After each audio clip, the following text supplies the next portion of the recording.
Hey dudes, this is a short review of my new Zowie EC2-A mouse, particularly with an eye toward comparing it to the Deathadder. My previous Deathadder had a lot of problems. This is actually the refurbished replacement they sent me for free because my first one pooped out due to the double click problem, which I later fixed, so now I have two. But still, one thing that really aggravated me about the Deathadder, and I know I'm a bit unique in this because a lot of people actually like this, but I don't. But these rubber grips on the side, first of all, the very nature of these rubber grips that they're putting on some mice now is that they're going to wear down. They're going to wear down into nothing, and it's just going to be slick rubber. But to me, they're just distracting. They don't really accomplish their function. They don't help me grip it better, and they just feel weird. The top part of the mouse is fine, but then your thumb and your other finger over here is suddenly on this completely different surface. To me, it's distracting. To me, they get slick, and I don't sweat particularly much, but they still get slick and gross feeling after not long after a short duration of gaming, and I really hated that. So I started looking for alternatives to the Deathadder, and it was hard to find one that was for sure the same form factor. One dude I found finally said that the Zowie was a great alternative that felt very similar, and he could not have been more correct. The Zowie is, and you can tell just by looking at it, very similar form factor. Zowie makes two mice in this series. This is the EC2, and then there's the EC1, which is slightly larger. Otherwise, they're identical. As you can see, the Deathadder is slightly larger than the EC2, but the EC1, which this review will also apply to, is about the exact same size as the Deathadder. So if you have medium to large hands and you're just absolutely fine, you have no issue with the size of the Deathadder, go for the EC1. If the Deathadder has always felt comfortable but a little bit awkward to you, a little bit too big, then go with the EC2. It doesn't feel that small, but it's definitely smaller. I would call this a medium-sized mouse. This is a large-sized mouse. First of all, the coating, the feel of the top, the plastic on the Zowie, it's more smooth, and to me that makes it a lot more cooler. It feels cooler to the touch, and it just feels higher quality. Whether or not that will kind of wear down and just end up feeling like this remains to be seen. But the Zowie does not have those annoying grips, which I think is great because you have a consistent feeling. Your thumb stays cooler on this grip. I personally hate the grips.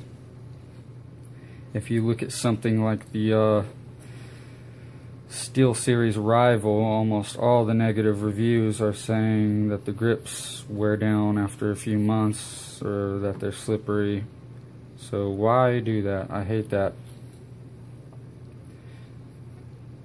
Another thing, another advantage is my feet are kind of janky because I did some work on the mouse. You see on the Razer you have two small feet at the top and a larger thing on the bottom. If you look on the Zowie, you have a huge fat one at the top and an even huger one, larger one at the bottom. The Zowie glides a lot better than the Deathadder, at least on this hard type mouse pad. The Deathadder actually has a bit of a scrape to it. That might be just my feet worn out, but see how you can hear that? With the Zowie, it's a lot more light. Accuracy is great. I'm not an expert on sensors. You can look at a more in-depth review for stuff about sensors, but it's extremely smooth. Now the clickers on the Zowie I prefer a lot more. They're they register a more solid tactile feedback to me. As such, they're a little bit louder, but they're extremely consistent and very satisfying to use. I don't know if it'll come across in video, but we'll do a comparison here. Deathadder, Zowie. I can definitely hear it. It's louder. It's just a better sense of feedback. It's not stiff though. It's very easy to click. It's tuned just perfectly in my mind. You know, any thicker and it'd be stiffer and it'd be too stiff. Any easier and it'd be too easy to misclick. I don't think you're gonna ever misclick with this mouse. The scroll wheel feels very similar to the Deathadder. I'm told that a former version of this mouse had scroll wheel issues, but this one appears to have it fixed. Frankly, it feels just about identical to the Deathadder. Only little difference is the side buttons. On the Deathadder, the side buttons have no play in them. They're just like the clickers. They're either on or off. On the Zowie, there's a slight amount of play in them before they actuate. I don't know if you can see, but I'm actually pressing them in there. I can feel it going in before clicking. That is not a con in my book because, first of all, your thumb doesn't rest on them, and anytime you want to click them, you're going to end up clicking them. You're not going to barely hit it and accidentally not click it. It's incredibly easy to click. So while that is true, you may have seen that in a review. It's not a con. It doesn't affect anything. It doesn't annoy me, and I'm very picky about mice. The light here, it's not for aesthetics. Zowie told me it's strictly to indicate the DPI. As such, you cannot customize it. You hit this and it increases the DPI, and each DPI setting has a different color. And you're kind of stuck with that unless you want to adjust your in-game sensitivity. Pick the color you like, then adjust in-game sensitivity. That's a possibility. But either way, it would have been a nice choice to have your own color, but turns out that's not really the actual function. And they said in the future they're not going to have that at all. The light's going to be on the bottom.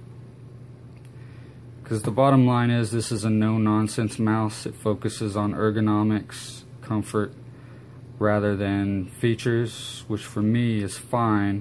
I don't particularly like the Razer bloatware. The Synapse tries to connect to the internet and stuff, although it does have some neat features, I'll give it that. But this is a driverless mouse. You can plug and play anywhere and it'll have your settings on it. You can always use third-party software to add macros and stuff like that. But I was very skeptical I would ever find a mouse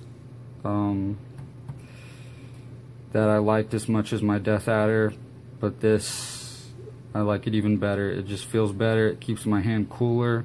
It's virtually the same form factor, even a little more comfortable because, you know, that's got some sharp edges, a little awkward,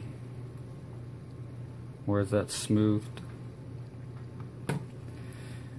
And yeah, glides very smoothly.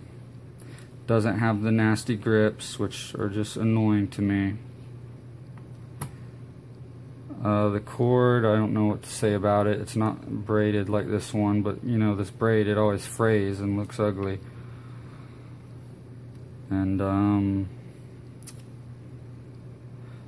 the sensor's good. You'll look up some other reviews about that, but the sensor seems extremely accurate to me. I don't play first-person shooters that much, so I'm not an expert on that. But yeah, this just feels like a very solid, high-quality mouse. I don't know for sure, but it feels slightly heavier, just a tad heavier. I could be wrong on that, but it just glides effortlessly. You can flip around